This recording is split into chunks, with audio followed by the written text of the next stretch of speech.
everyone, welcome to a new live stream. It's Monday as always. Welcome to Crypto Tips. My name is Heidi. And I'm Toby, and I'm back. Sorry, I had a Netflix film that I was being filmed for probably a week, so that's why I missed Monday. Yeah, no big deal. Yeah. So anyway, today we have a lot to talk about. We have some incidents happening on centralized exchanges and their centralized control and failings of that control of users' funds. We have some hacks that you definitely need to pay attention to. A lot of other things, but Toby, let's kick it off. What do you want to talk about? Okay, so everybody's talking about the Great Reset. And I just keep hearing that over and over and over again. I'm like, oh my gosh. All right, so I'll give you my 2 cents on that. Okay, so the pretty much the head of the World Economic Forum, Klaus Schwab, said every country from the United States to China must participate, and every industry from oil and gas to tech must be transformed, wrote Klaus Schwab, the founder of the founder and executive chairman of the World Economic Forum. He also said, in short, we need a great reset of capitalism. Every industry. Yes. So he says all aspects of our societies and economies must be revamped for education, from education to social contracts and working conditions. So, we are now knowing that this whole thing that's happening around the world is turning into a big totalitarian nightmare, like dystopian nightmare. Yeah. So I knew this was going to happen. I've been saying this for about 5 or 6 months now. And so it's no longer about a virus, is it? It's about having full control, because their other plan is being sent to chapter number 2. The first chapter was, this debt bubble leading up to right now. And now he is going to absolutely destroy everybody's livelihoods. That's what he would love, as full control over everybody's autonomy. So that's why you're probably seeing Monero going skyrocketing, because people want nothing to do with the old economic traditional finance system. It's just it's dead, it's broken, it's boring, it's gone. Can't compete. Can't compete. You cannot cryptocurrencies. You cannot build upon it. What is it? What does Bitcoin have? When you open source, you cannot scale this. You absolutely cannot scale this.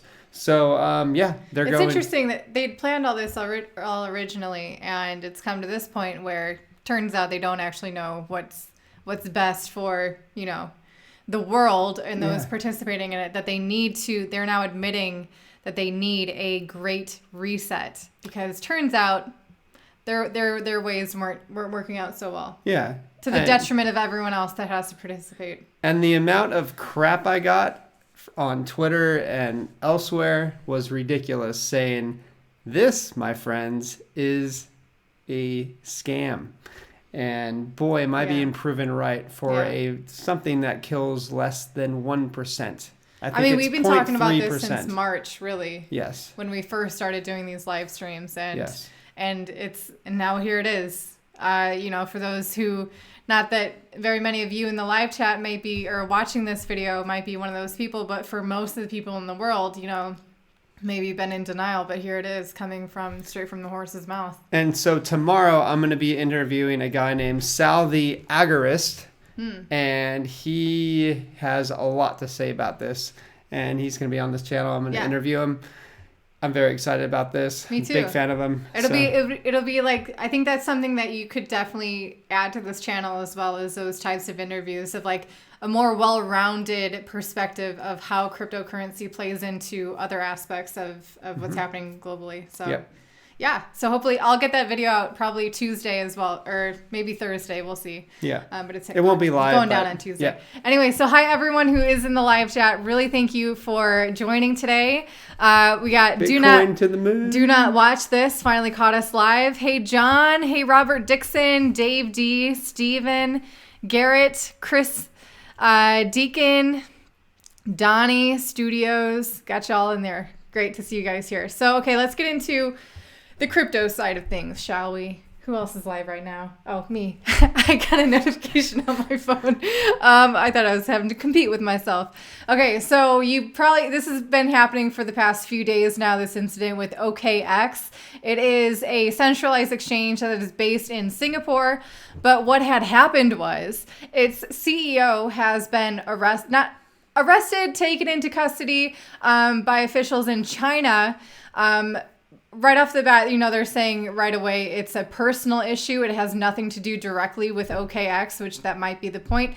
That might be the case. But what's happened now is because this one person, the CEO, is kind of incommunicado or unable to be participating with the activities of this exchange, $2.3 billion worth of Bitcoin, that's 1.1% of the current circulating supply of Bitcoin, is locked within this exchange because one person, one signatory, so they either have a multi-sig wallet, which would be preferable in any kind of situation like this. If they have a multi-sig wallet, they have very few people involved as authorizers of that wallet because one person is missing and now all withdrawals have been frozen.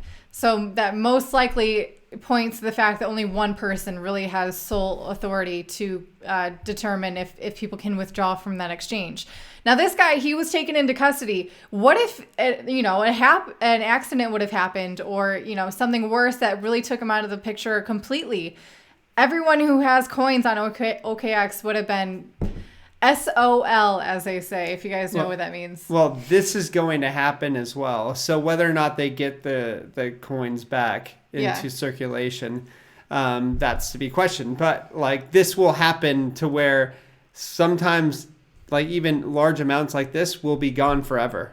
Just watch. Yeah. It's going to happen. Yeah. And it happens all of the time. And there's people who well, that's going to add. They think Binance, I'm going to use Binance as the end all be all centralized crypto exchange. CZ, yeah, he's a legit guy. Nothing's going to go wrong. It has a lot of security issues just because it's a centralized exchange. Yeah, and that's going to add to the 5 to 6 million Bitcoin that are already gone it's going to forever. It's going to benefit everyone who holds their Bitcoin in their own wallet. Yeah. It's going to benefit, that scarcity aspect that we're seeing continually play out. And it's not going to be, under the threat of one day someone being able to dump it on the market. It's going to be gone forever. Yeah. We saw that with CX, the Canadian exchange, last year, 2 years ago. My concept of time has disappeared. But so anyway, one thing to pay attention here, especially, is the fact that according to the quote that you're seeing above our head right now, others have noted OKEx previously boasted of its contingency plan put in place for such scenarios. So that doesn't exist because the scenario is playing out and they're supposedly having a plan for it and they don't, which is why so much Bitcoin is locked up. Additionally, Jameson Lap, he's a great guy, definitely a cypherpunk. OG Bitcoin guy. He's the CTO of Casa, which is a custodian and wallet facilitator of Bitcoin. Read between the lines. OKEx has a single point of failure in their key management architecture, and it's currently failing. Either they have a distributed, redundant setup as claimed, which any centralized exchange should have, or there is a single key holder whose disappearance halts spending. And we've seen the evidence of that for sure. So, talk all they want. The proof is in the pudding. That's the way the cookie crumbles. And a lot of people are still, of course, you can trade within the exchange all you want because that is not blockchain activity. That is within the centralized database of that exchange. It's when you withdraw it is when that becomes official on the blockchain. And you can't do that without an official signatory of withdrawing from that wallet, which the centralized exchange controls, and you do not. Anyway. So a little bit, so they were saying, he's not, it's a personal issue, right? It has nothing to do with the exchange. Turns out he's under investigation in China for money laundering things. So either that does have to do with OKEx and it's a bigger issue and he will be in custody for a long time, or it's personal. Word money laundering is... Yeah. can be misused many times. Yeah, it's so, and who knows what they mean by that? That's true. It's China, so who knows? Yeah. Oh, that means trying to keep your own money. Yeah. Yeah, That's money true. laundering. That's true. Yeah. Don't central banks do that every day? Yes. Yeah, they're pretty good at it. Yeah, they're They've really been good doing at it for years. Yeah. This next one, if you guys have been joined my newsletter, it came out yesterday, you will have read my thoughts on this particular topic. Additionally, also, if you are in our Patreon CT Club, you'll see this as well. Really interesting topic talking about, this whole hype of Ethereum killers like Tron, EOS. There's like 20 other ones. Those are just the ones off the top of my head. There's been plenty. And now we're seeing there's probably a lot of factors, coming into play here of why maybe they're not yet competing with Ethereum. Maybe that was never really the plan. Maybe they just wanted to get, on the hype of being an Ethereum killer, kind of being little vampires there sucking off Ethereum a little bit. Or they just can't really compete with the network effect of Ethereum. And we've seen that be, exponentially growing through DeFi. So many projects building on Ethereum and tokens and activity. And it's all happening on Ethereum. Even though we had all those astronomical fees. You guys saw my Uniswap tutorial where like some of the fees I couldn't quite deal with. And people are still using it. So it's a testament to, Ethereum needs to scale, but it's also a testament to people are willing to pay those prices. That's why those prices are that way. There's a demand for it. So now it's kind of interesting. We're seeing these projects go from Ethereum killers to still wanting to be relevant, and they might actually prove to be quite useful now by being Ethereum enhancers. Links to all these articles, as always, are down below in the video description. I definitely encourage you to check out this article. It's pretty well written, got some comedy in there. Yeah. I think an important thing is when we reach near the top of the bull run, which we will say within 5 minutes of us selling on our Patreon.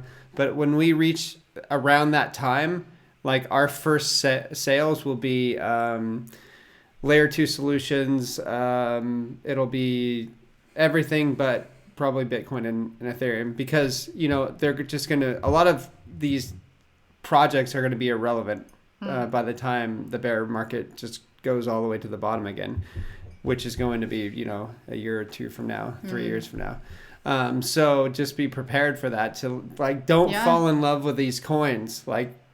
Time will tell. You should always kind of be aware of it. Don't fall asleep on it. Yeah, I remember back in 2000. The last 2 bull runs, seeing all these great coins they're gonna go to the moon, blah blah blah, and then they did, and then they crashed, and most of them, 98% of them disappeared. Not disappeared, but they just benefited from the timing, and they're nowhere near the top 100.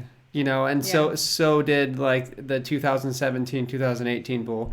The same thing happened. So be sure not to fall in love with these coins, because it's gonna screw you over if you hold on to them throughout the long run.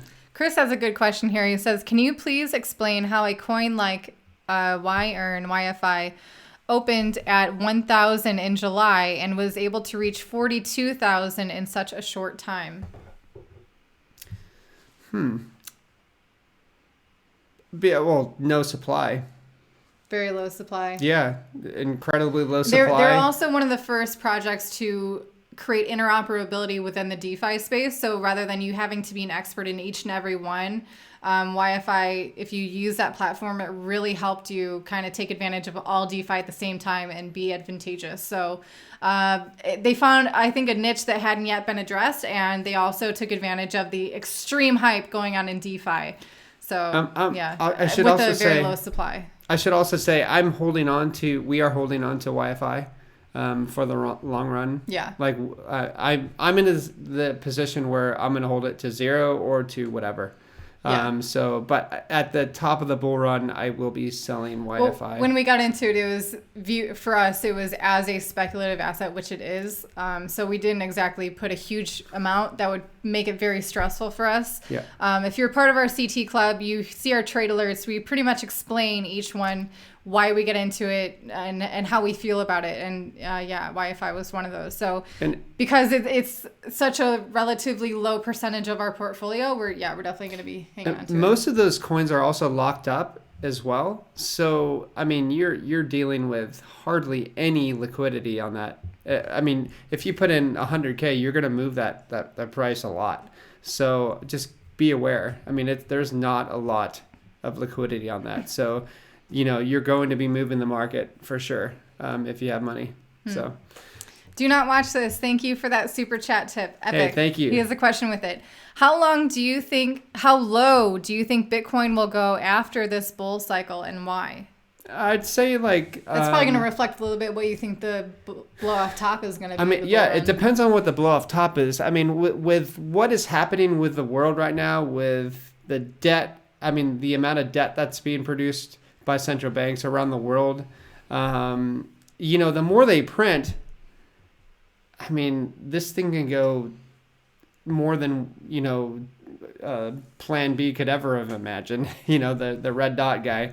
So, this could go to, $1 million this run. Who knows how much they print? I don't know. I mean, I would suspect over 100K. So if it did go to 100K and then dropped, 70%, okay, we're back to 30 grand.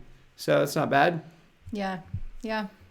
Let me just get back to I'll get back to the questions. You guys are asking a lot about coins now, of course. If you guys are really interested about what we're into and why, I highly suggest checking out our CT Club. We're posting nearly every day. You get a whole bunch more insight into our portfolio that way as well. It's a lot more reliable as well. You got classes too. And classes, of course. So for those of you who might be concerned or using the Electrum wallet, there has been a hack going on since December 2018. Guys, like 2 years has been happening. The same hack. They send an update to people's phones because this wallet is also available for Android users. So one reason why I'm always saying, don't use a mobile for your crypto. This is an example of that as well. So if you're using the Electrum wallet, if you got a text, like they've gotten over, $22 million over the past 2 years.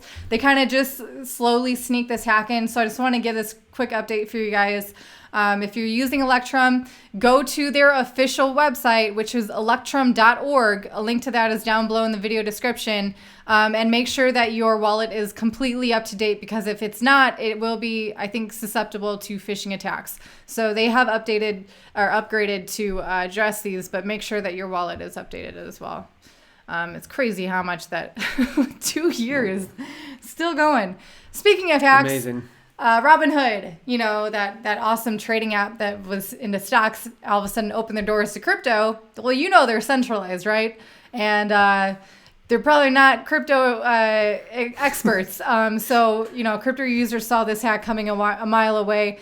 It's saying 2,000 accounts have been affected and their cryptos have been drained. I think the hacker was, I don't know how exactly they got in. It said that they were able to overcome two-factor authentication. I don't know if that was the Google Authenticator app or Authy, or if it was just SMS text.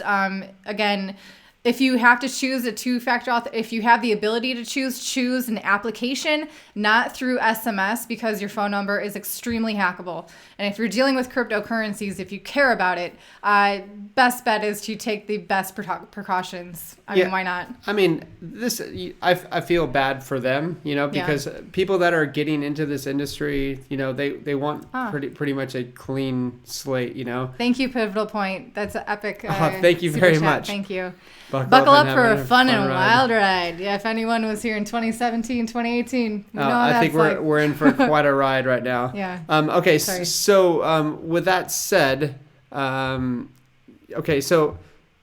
there's things called attack vectors, so it's really good also that people are getting hacked, like these exchanges are getting hacked, because they can learn from it, because code is fixable. You can fix code. And that's what people are doing. So the more things are getting hacked earlier on, the better off, because, when you have some entity that has like billions and billions and billions of dollars, which is going to happen, and they get hacked, it's going to put a sour taste in a lot of people's mouths. So, keep in mind, yes, this is bad, but it's also really good. Yeah. So hackers are getting paid to figure out attack vectors. That's my... Yeah. But I mean, it is Robinhood. It's not exactly probably people who are diehard learning about crypto. They just want to see if they can make money with it. And, they're storing it on a Robinhood. I know. Toby's got a great name, Dave D. Thinking about The Office. Okay, yeah. Pivotal point, yeah. It's so funny whenever Michael sees Toby, he hates it. Yeah. Okay, so speaking of risks with crypto and how things are moving, and my favorite topic is, examples of self-regulation. This one is definitely one of it. DeFi Pulse. As this DeFi space continues to grow, as more people are getting burned, Sushi Swap and all these other crazy, what was the other one? Eminence or whatever. Crazy things happening. They're going to look for resources that will give them a heads up of, the general health of that project. So DeFi Pulse is the end all be all resource for learning about what's happening in DeFi. And finally, they have unveiled a safety ratings. So, they have a score over 90 means very safe. The chance of loss to depositors is extremely small. However, that also means that capital efficiency can be improved. And they go over their rating systems. They also say here, DeFi Pulse stated, in this initial alpha, so it is still in the alpha phase, these grades are formed by analyzing the historical liquidity and volatility data to find the collateral most likely to cause issues. They also added that findings must be normalized before a rank can be given. So they really need to keep filling it out and have the data come in and they can analyze it. But it's really judging on the safety of your collateral within that platform. Yeah, I see this as also danger as well, because people are going to look at a higher score and they're going to go, oh, just take my money. I don't care. Just take it. They're not even going to care about the project. Boy, what could go wrong here? But so it's going to be interesting. There are balances because DeFi Pulse, it is kind of establishing such a reputation here. They're going to want to uphold that. So they're going to probably try to make this as best as they can. They can try all they want, but I mean, there's always going to be risks. They say here. Just be careful. Down below, it says earlier this year, severe price volatility resulted in DeFi platform Maker suffering from mass liquidation, which is definitely a risk for people borrowing on these platforms, is their collateral being liquidated. There's an event where $8.32 million disappeared in one day. That was later called Black Thursday, of course. Gauntlet hopes its tool can help prevent future Black Thursday-like crises within the crypto sector because, again, their safety ratings thing is revolving around the safety of your collateral. The growing popularity of DeFi has seen a corresponding increase in risk. It has given rise to an increasing number of fake tokens and scams. Last week, liquidity mining pool DeFi project YFDEXF.finance completed an exit scam, taking $20 million in locked funds with it. Earlier this month, Uniswap's rival Sushi Swap caused a stir after the protocol founder, Chef Nomi, his sudden departure. And it says the new safety ratings won't necessarily address all of these issues, but it is a welcome start. So they're figuring it out, and I'm glad for that. There. Yeah. Come on, Toby. Be glad for it. I mean, I wouldn't trust huge amounts of this. No. It's kind of like buying if you're buying a electronic device and you want to buy the first GoPro out there. It has bugs. Probably it's probably not going to work on your favorite place you want to take a photo or whatever. So similar thing, but a little more expensive when it comes to crypto. Yeah, and I don't know what I was going to say to that. Sorry. That's all right. Oh, it's the user feedback too that helps with it. No, of course it was. And going on with that too, also we're seeing a lot of these auditing firms for the smart contract auditors are being flooded, which is great. Because that is evidence of people, being interested in projects that have smart codes that have been audited. Because believe it or not, that wasn't actually a thing when this first kicked off. A lot of people were releasing unaudited code.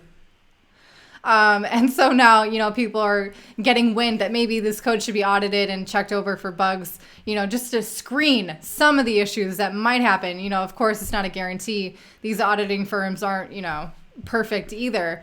But it's something, and it's definitely evidence of people being interested. Well, yeah, I mean, there's going to be so many jobs. So if some of you guys need to find work or whatever, learn this stuff, and you can get jobs like nothing. If you're in right now, you're so early. It's just ridiculous. These are the guys that are going to be the new millionaires, and as what you saw with Silicon Valley, these are the guys that are going to kill it, so learn this stuff and just contribute, and you'll do great. So yeah, plenty of ways to make money in this space. Real quick, Ed from the CT Club, he's asking how to get a hold of the video for the stake. I did a class on staking, on earning a passive income. I talked about staking and lending in crypto.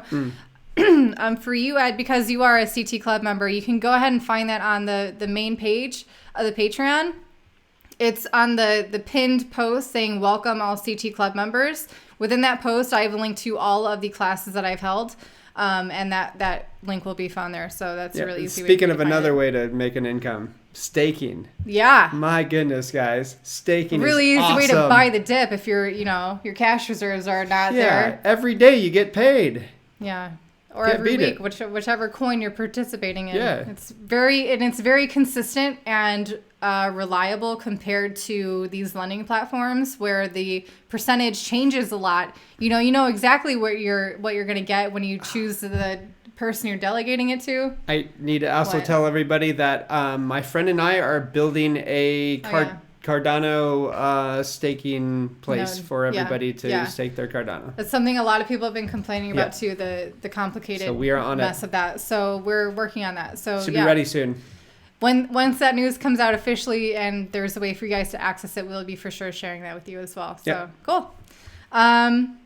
Let's see what else is next. Oh, good news. Monero. Good news for the crypto finally. Yeah. Monero's on the up. That's excellent news. Because it's like an indication of, either, people are interested in privacy coins as they should be, for your own privacy, for your own autonomy, for the fungibility of your coins. I'm really glad that, because it's the best privacy coin. I am not ashamed at all of saying that. Yeah. There's no competition for Monero at this point. I'm surprised that there's not more cryptocurrencies that are like Monero, but I'm glad that Monero exists right now. I think a lot of people are also buying Monero because of all these capital controls that they're worried about, like in China and whatever. And also with the Great Reset. You hear the Great Reset constantly. You hear world leaders wanting to tax every bit of everything of you. So it's just screw them. We're going to get Monero. Try to find, because people are we already know how to hack it or track Monero, whatever. They're lying. They are lying. They say this to scare people out of it. They're lying, and the people at Monero are way smarter than anybody working at government, so they will continue on building and just make them irrelevant. Thank you, Praxis Media Group. I'm glad that you appreciate our great content. Thank you. Yeah, thank you for the tip. Thanks, That's Praxis. Awesome. I know it's what else? Oh, okay. One last thing. One last thing. Did you guys know that Coinbase is holding $11 billion of Bitcoin in their cold storage? Again? With a B, a capital B. $11 billion of just Bitcoin. Who knows what other coins they have in their cold storage? That's a lot of freaking coins. That's a lot of people using Coinbase to store their Bitcoin. That's crazy. You know what else is crazy? They've received nearly 2,000 requests from governments on their customers. So maybe those two are correlated. What do you think? Do you think they're like, oh, well, you guys have $11 billion worth of crypto. We're not getting taxes on nearly enough to cover for that. Our numbers aren't matching up. Let's get some requests going. Yeah. So, back in 2016, I believe it was, or 2015, the IRS tried to do a John Doe summons, and they worked it out that wasn't actually constitutional. So they had to set the parameters of the information they wanted to collect on the users.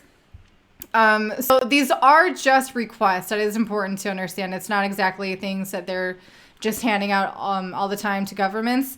And they do say that when these requests are valid, are under financial regulations and other applicable laws, they have an obligation to respond. Yet we do not hesitate to push back where appropriate, even when it is inconvenient or costly to do so. So we'll see. Yeah. I mean, I guess they do have a little bit of a reputation to uphold as well. But man, you guys got to get your coins off the centralized exchanges. Definitely. Especially Coinbase. Definitely.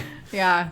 Anyway, thank you everyone who participated in this video. Thanks for the super chats, everyone. Appreciate it. Yeah, thank you very much. And Toby will be doing that great interview this week, so keep an eye out on that. If you guys are new to Crypto Tips, I encourage you to hit that subscribe button with the bell notification so you can get notified when live streams like this come out and other videos. We do about 3 videos a week.